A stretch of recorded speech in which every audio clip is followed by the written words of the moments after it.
भाई किसी मित्र का एक सवाल है कि आप बोलते हो कि हमारी कॉन्शियसनेस या आत्मा या चेतना पहले से ही हमारे लिए जो अच्छा है वही करती है, फिर भी किसी छोटी बच्ची का या किसी फीमेल के साथ कुछ गलत हो जाता है, तो क्या वो भी कॉन्शियसनेस ने पहले से तय किया है? तो भाई जो इस फील्ड के लोग हैं ना मतलब नियर डेथ एक्सपीरियंस वाले, पास्ट लाइफ रिग्रेशन वाले जो आपको आपका पिछला जन्म याद दिला देते हैं। वो लोग जो मरे हुओं से बात करते हैं, उनका संदेश आपको बताते हैं कि पिछले महीने पिताजी मर गए थे, वो क्या बोल रहे हैं आपको इस समय। तो बहुत सारी बुक्स हैं इस पे। वो लोग क्या बोलते हैं कि हमारी आत्मा को हर प्रकार के अनुभव चाहिए। हमारे लिए जो अच्छा है ये तो मैंने नहीं बोला होगा कि कॉन्शियसनेस वही चुनती है जो हमारे लिए नहीं, जो आत्मा के लिए अच्छा है। क्योंकि हमारे लिए तो हम अच्छा उसको मानते हैं ना कि जो अ, हमारा जो कॉन्शियस ब्रेन जिसको अच्छा मानता है। जैसे किसी लड़की के साथ कुछ गलत हो गया, अ, अब हम तो उसको कॉन्शियस माइंड उसको गलत ही बोलेगा, खराब हुआ। किसी ने किसी का मर्डर कर दिया, तो हम तो बोलेंगे गलत है। आत्मा को क्या चाहिए, वो अलग बात है। तो ये इस फ़ील्ड के जो लोग हैं, चैनलर्स हैं, नियर डेथ एक्सपीरियंस वाले हैं, पास्ट लाइफ रिग्रेशन वाले हैं वगैरह, तो वो ये बोलते हैं कि आत्मा को फुल्ली लिबरेट होने से पहले सारे अनुभवों से गुज़रना पड़ता है। और कौन-सा अनुभव होगा आने वाली लाइफ में, मान लीजिए कि कोई मर गया, अब वो आत्मा के रूप में है और अनंत शक्तिशाली है, उसको सब दिख रहा है, अपनी पूरी मैल दिख रही है। तो अब उसको धोने के लिए क्या एक्सपीरियंसेस सही रहेंगे इस जन्म में, वो आत्मा चुनती है। उद्देश्य वही है, मैल धोना। तो जिनके साथ ये होता है बहुत ज़्यादा, गलत व्यवहार किसी ने कर दिया, मर्डर कर दिया वगैरह-वगैरह, ऐसा कैसे आत्मा चुन सकती है? अब भई हमें क्या पता, किस प्रकार का मैल है, कई-कई जन्मों का, तो हो सकता है कि आत्मा को ये लगे कि भई ऐसा अनुभव होगा, तभी ये मैल धुलेगी। तो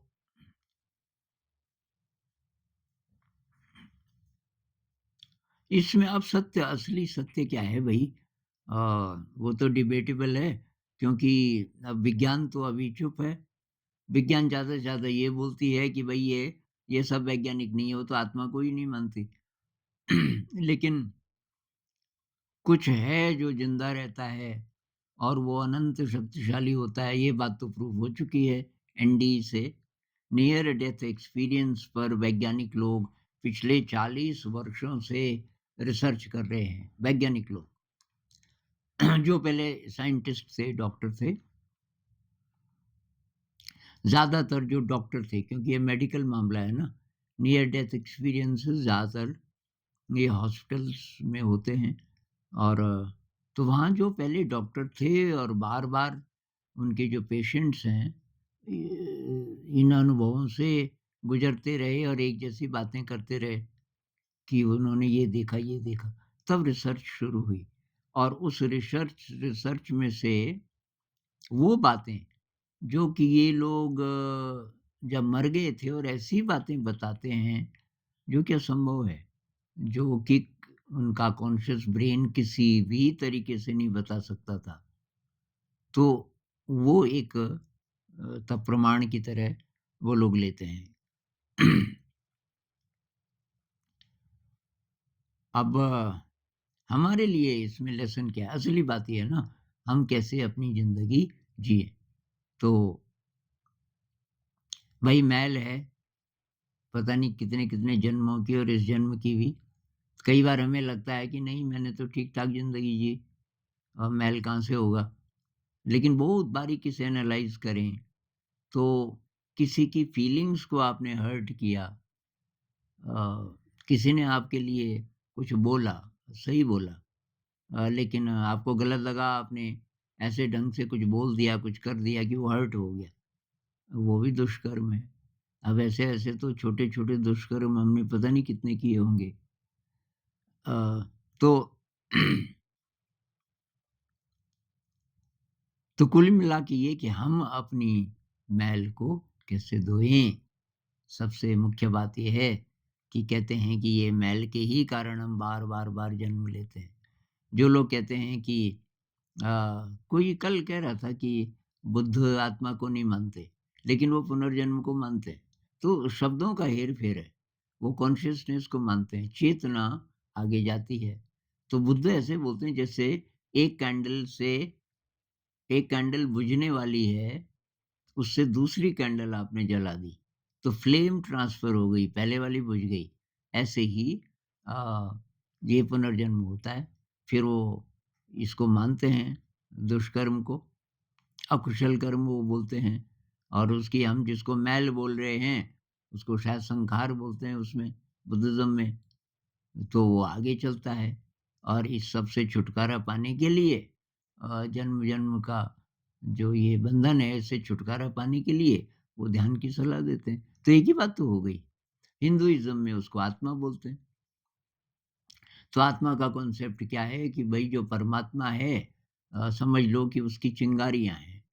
आत्मा आत्मा में वही गुण हैं पूरे के पूरे जो कि परमात्मा में हैं। और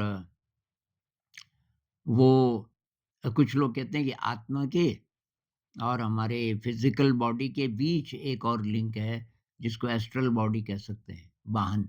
तो आत्मा उसका यूज़ करती है। जब हम कहते हैं ना आत्मा पे तो मैल लग ही नहीं सकता, उस मैल को कैरी कौन करता है? तो कहते हैं कि एस्ट्रल बॉडी कैरी करती है। जब हम और ये एनडी वाले भी यही बोलते हैं कि इस शरीर में से कोई शरीर निकला, तो परमानेंट शरीर नहीं है वो, जब मर्ज़ी उसकी ज़रूरत जब पड़े, जैसे एस्ट्रल ट्रैवल के लिए, आउट ऑफ बॉडी एक्सपीरियंसेस के लिए, और ये मरने के बाद और जन्म से पहले जिस शरीर में हम रहते हैं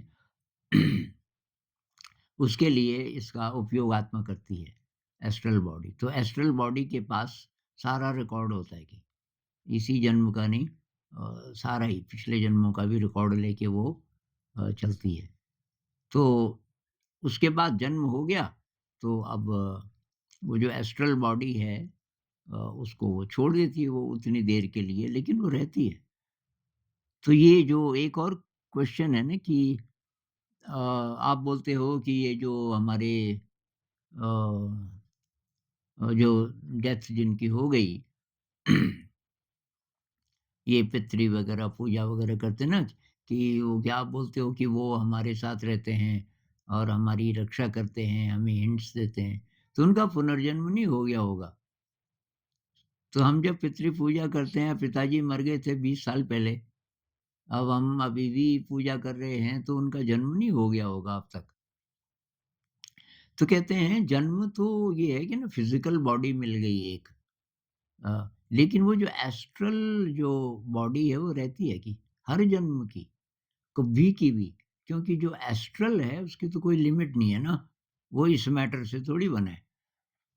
उसको मैटर बोलना है तो हम बोल सकते हैं, लेकिन वो एस्ट्रल मैटर है और उसकी इन्फिनिट पॉसिबिलिटीज़ हैं।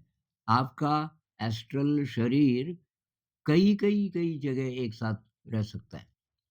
तो उसका एक उदाहरण ये है, जैसे ये वीडियो में आप देख रहे हो इस वीडियो को, हो सकता है इसको 1 लाख से ज़्यादा लोग देख रहे हों इसी समय, 1 लाख अलग-अलग जगह बैठ के। अब वीडियो तो एक ही है। एक वीडियो को इतनी जगह कैसे चला गया? तो इससे हम समझ सकते हैं अब ये तो हमें मिस्ट्री नहीं लगती ना, क्योंकि हमें आदत पड़ गई इसकी इंटरनेट की, कि हाँ जी, ये तो ठीक है, इलेक्ट्रोमैग्नेटिक तरंगों में है और उसको कोई भी एक्सेस कर सकता है। एक साथ भी एक ही चीज़ को लाखों करोड़ों लोग देख सकते हैं, क्योंकि वो सर्वत्र है एक तरह से, एक ही समय में सर्वत्र है। मतलब स्प्लिट सेकंड का क्या स्पीड होती होगी? इलेक्ट्रोमैग्नेटिक वेव्स की स्पीड वही होगी जो लाइट की होगी, उससे फ़ास्ट तो हो नहीं सकता। लेकिन एक साथ अ, तो ऐसे ही एस्ट्रल बॉडी भी है शायद, कि एस्ट्रल बॉडी रहती है।